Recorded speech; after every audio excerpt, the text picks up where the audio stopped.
please subscribe and don't forget to press the bell icon to get notified whenever we upload a new video.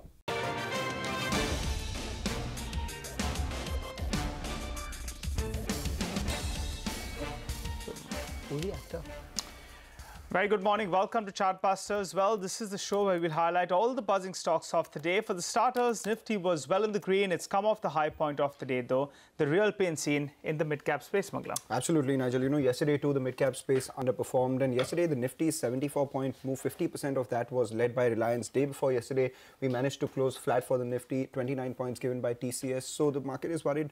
Who could be the leader for the next couple of sessions? We have Hindustan Unilever's results on Monday, 3% weight on the index. Infosys today, close to 5% weight on the index. So we have to watch out for that. But the mid-caps, the pain continues. 3 stocks in the red for 1 in the green. And interesting point is that we haven't managed to cross yesterday's high. The level from where we returned, 11,078 was what it was. So that is something we'll have to watch out for. But important to also know that we haven't breached yesterday's low, which was 11,000, a psychologically important mark. So let's see how that goes. That's right, Mangla. You know, and the way the FIs have been buying index futures, it'll be interesting to see where exactly do they come in to buy yet again. Because this week itself, they've added more than 50,000 long contracts. Now, in fact, they're net long on the index. And in case things go wrong, well, they've bought a fair amount of puts as well. And they've written puts as well. So that's telling you they don't see the market going too deep as well. And if it goes, you know, lower, then they have protection on the downside as well. The index, that's the Nifty we're talking about, Nifty and the Nifty Bank.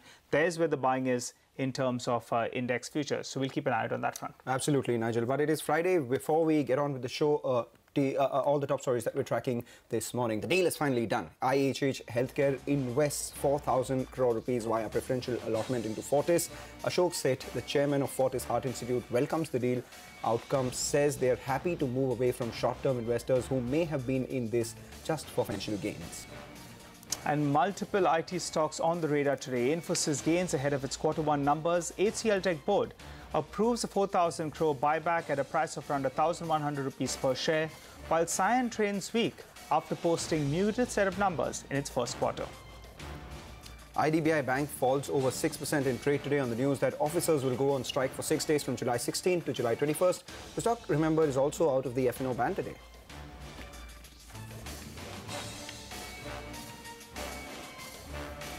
All right, keep an eye out on JSPL. Now, this isn't great news coming in for there because, you know, the promoter has been involved in all these cases. And the Delhi High Court has ordered framing additional charges of abatement of bribery against the promoter. That's Mr. Naveen Jindal. So that's why the stock is seeing some selling pressure. Now, remember, in terms of the business, it doesn't change things much. But because of this news, you know, that keeps coming in terms of the promoter, that's why, in fact, we see a bit of a negative sentiment. Or if you take a look at it in terms of replacement cost as well, JSPL trades at a bit of a discount in comparison to its other peers on the back of this news. And that explains why, in fact, the stock is moving lower. Business-wise, it doesn't change anything. But always this news of, you know, this what the CBI is going to do next, what's going to happen to Mr. Naveen Jindal. And that's something really that creates this uneasiness among a lot of investors and traders as well. Remember, the stock has already corrected from around the 290 rupees to around 210 rupees. But most of that was on business related. Now, in fact, you know, seeing some mild downtick in today's trading session. It was as it is down close to around 2% on the back of this news that's coming in from PTI. So a bit of, you know, negativity on the stock on the back of this news. We are still waiting to see what exactly comes out of this. You know, what is the outcome of this? A couple of years back, the coal blocks were deallocated. So that's already in the price. But now what's going to happen to the promoter? That's something really that the street is looking at. But let's tell you how to trade the Nifty.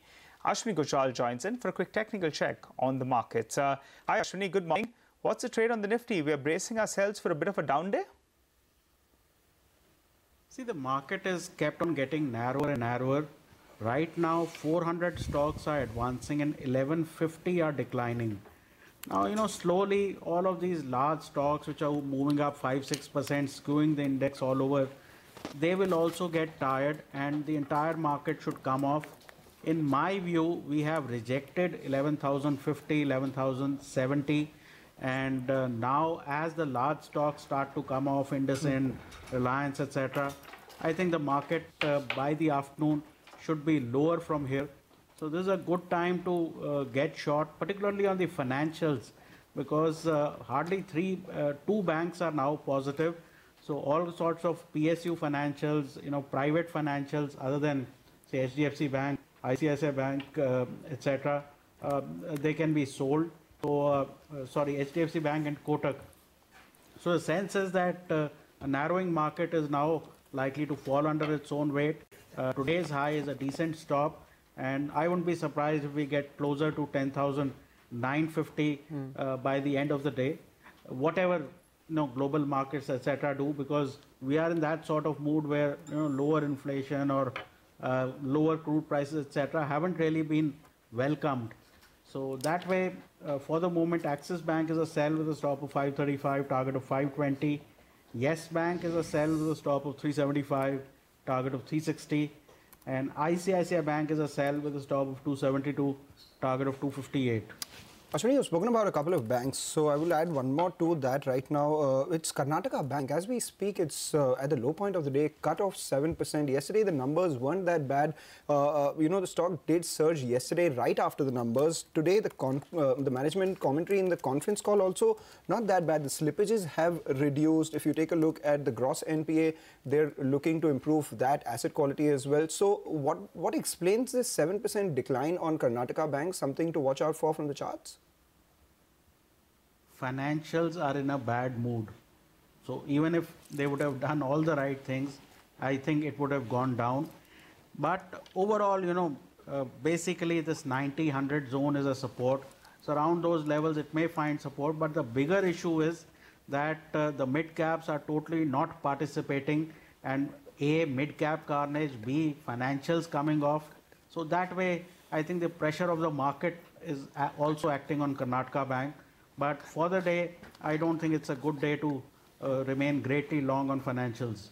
Okay, all right. Thanks so much for that, Ashwini. Well, Mangalam, over the past weekend, I spoke to Mr. Vijay Kedia as well, noted investor. He had picked up a couple of percentages in Karnataka Bank, and he said that it wasn't delivering up to performance. I remember last year, there was a lot of hope out there, and suddenly, because the management wasn't delivering, that's why, in fact, a lot of investors, they are tired of waiting out there. Even as you said, the slippages are lower, what they said for the last quarter in comparison to the previous quarter. They have guided to bring down their gross NPAs as well to around that 4%, from around 4.3% approximately. But I think there's, a lot of investors who are waiting in there for them to deliver. It didn't come about, and that's why, as Mr. Vijay Kedia as well told us, he sold his couple of percentage in the bank, trimmed his stake, and he's put money somewhere else because they're just not performing. On our radar right now is Jindal Steel and Power. In fact, it was down about 3% when the flash did come by that the Delhi court has framed additional charge against Naveen Jindal for abetment of bribery. But now that stock is extended, it's cut down about 6%. Remember, business-wise doesn't change much, but the street does not like this uncertainty with regards to the cloud of abetment of bribery on the promoter. So uncertainty is something that the street does not like. Business-wise, while it doesn't change much, sentimentally the stock down 6%. But one story that has been on top of our mind for the last many months, Fortis, that deal has finally reached finalization. The board has approved IHH is offered. Nisha and Ekta, both of us with us in the studio. Nisha, the contours. So Mangalam, you said that it's many months, but I would specify June 2017, we had broken the story that IHH has terminated its exclusive talks with Fortis Healthcare to buy out that company.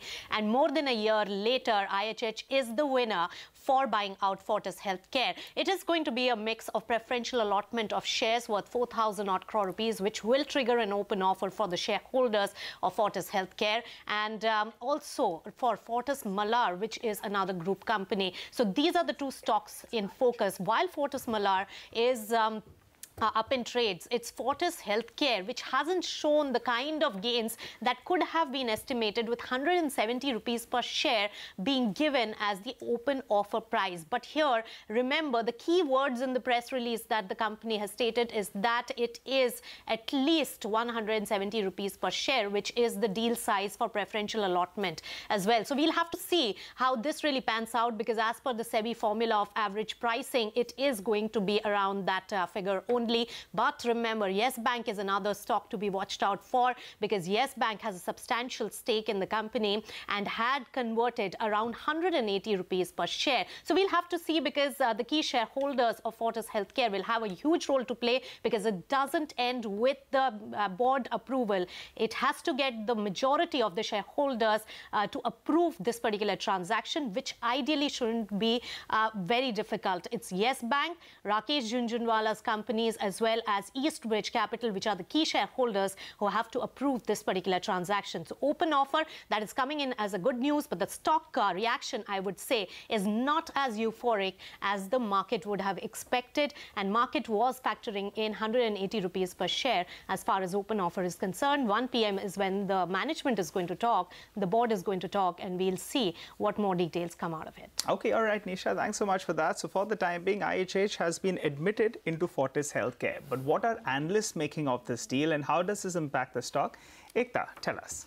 Well, actually, it is interesting because most of the street is quite happy with the fact that IHH has entered. Forget the open offer, forget the price that is being offered.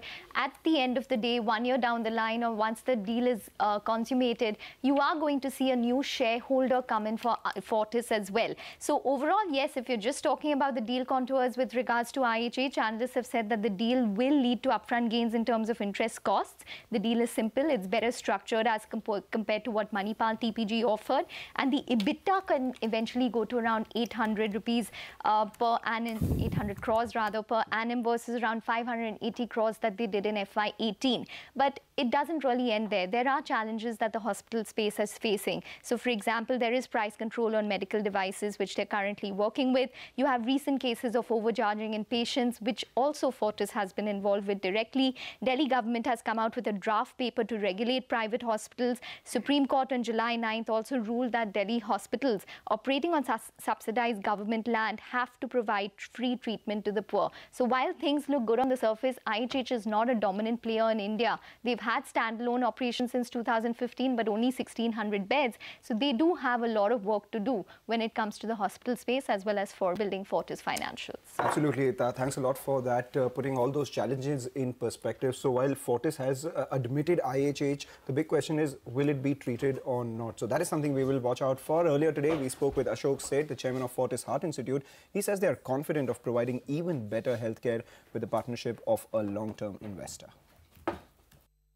It's welcome because it puts an end to a long period of uncertainty. It's welcome because it puts an end to a long period of uncertainty, which was certainly affecting operational issues and morale of all the staff of Fortis Healthcare, and especially the doctors. And we are obviously looking at a new era in the healthcare industry with the IHH coming in. We are all glad that we are moving away from short-term investors who may have been in it for financial gains to a long-term investor who probably would partner with the ethos of belief of delivering high-quality healthcare.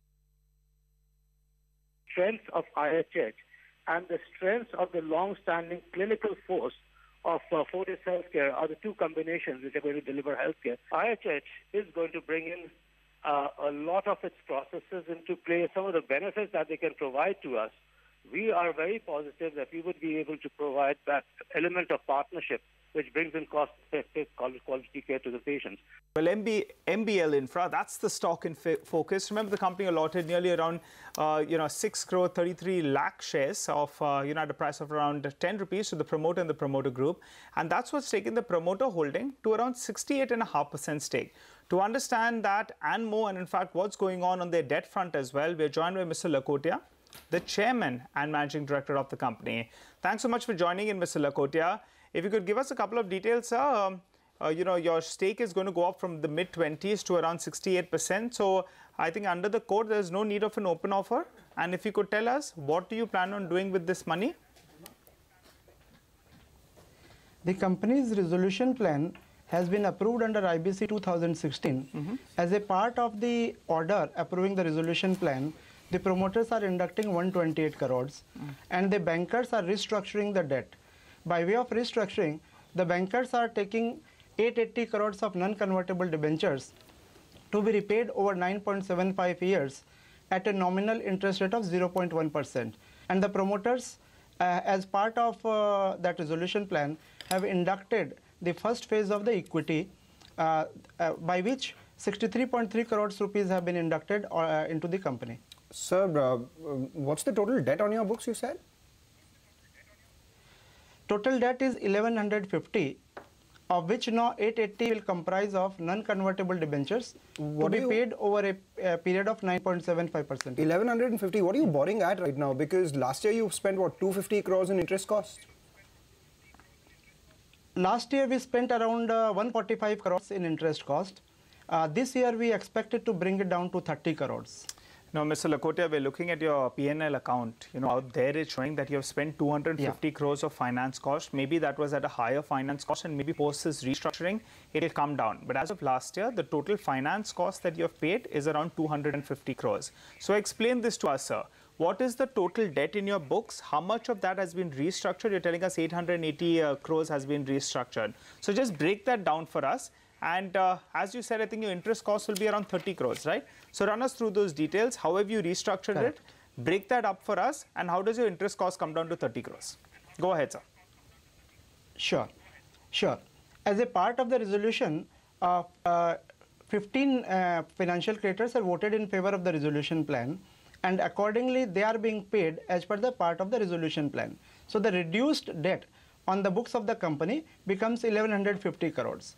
As there are 5 dissenting creditors who opted for the payment of liquidation value, so that reduces that by 269 crores. That's why, you know, the debt has gone reduced by 269 crores, and it has got restructured.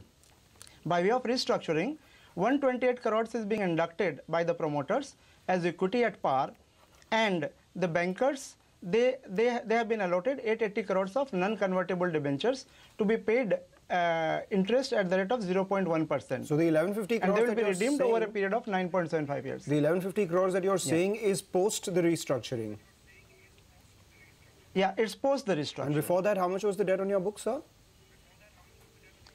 It was plus 269 crores. Adding, if we add 269 crores of the dissenting creditors loan, it was that pre-resolution. Right. Somehow, sir, you know, the numbers don't match up given the fact that you spent about 249 crores in finance costs in the last fiscal. But anyway, you have some receivables and payables as well. I see close to around 900 crores in terms of trade receivables. Who are they from, and when are you likely to receive them? Are you likely to receive them as well? Right. Yes.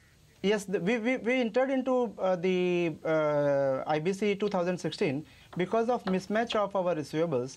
They are from government organizations which are under arbitrations. Lot of arbitration awards have already been received by us, and the others are in the process of arbitration. So they will be received in the long term. Okay. You know, Mr. Lakhotia, you're saying lots has been received already. So how much has already been received, and how much are you, how much are you hopeful that you'll receive? No, what I have said is there are a lot of arbitration awards have already been received. Correct. And the balance amounts are in the process of arbitration. Okay. So that is how we have classified these receivables into long-term receivables. And that's why the need for resolution of the under IBC 2016 year. But will you receive it, sir? I mean, how hopeful are you that you'll receive some of this money, maybe in FY19 and FY20 and FY21? Go ahead, yeah. No, they will be received on a long-term basis. We are sure of receiving them, but not in the short term. They will be in the long term. We will be receiving the entire amount along with interest. But of course, arbitrations and dispute resolution, they always take their own time. But sir, if you could tell us a little more. Now, these are the things that you've done already. This is what will happen. What does the business look like right now? Do you have any orders that you're getting? What is your order book right now? Because earlier I remember you had to surrender your orders because of non-performance norms. No, none of our project was surrendered because of non-performance. Because of liquidity constraint, mismatch of receivables and payables, our accounts turned bad with the bankers, and that's why IBC 2016 was invoked. The resolution plan has now been approved, and as part of that, we surrendered some of our projects. Some of them were sold out to our joint venture partners, and some were foreclosed. All the existing projects, 11, they are doing good.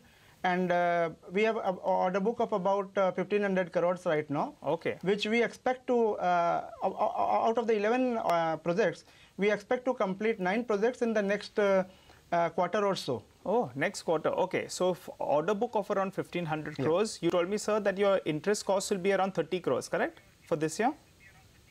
Yeah. So couple of parts For we this have. year, it should be around 30. So we have a couple of parts. Now let's, out of that 1,500 crores order book, you're saying a few projects will get completed in this year.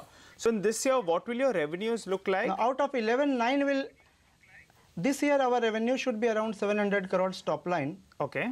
With EBITDA of about 11% and PAT ranging between 4.5 to 5%. So that's 35 crore net it should profit is something increase that you're significantly to 15. targeting. Yeah. So next year the sales should jump to 15. Yeah. Go ahead. Next year the sales should jump to 15 crores with similar EBITDA, and all our existing projects, they will all be completed by next year. Okay.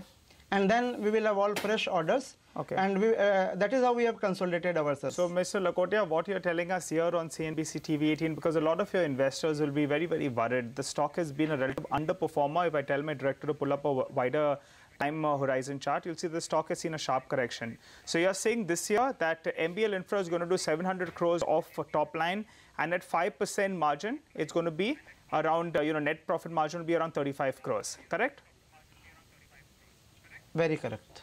Okay. All right, fair point. So before we let you go, Mr. Lakotia, there were also, there was word on the street that part of the reason for the stock to underperform was their selling on account of promoter group, perhaps some sort of family rift or something. Could you clarify on that? No, there was no family rift as such, but when a lot of shares were pledged, and pledge was invoked as the price reduced by margin calls, and that led to the promoter shareholding going down. Okay. And this was part of, but ultimately, the resolution has already happened. Okay. And we are starting with a clean slate now. Okay, all right. Starting with a clean slate. All the best for the remainder of this year, sir. A lot of your investors want to see value out there, hoping that you go ahead and perform all the numbers that you have told us. On that note, we'll wrap up on Chartbusters. You stay with us.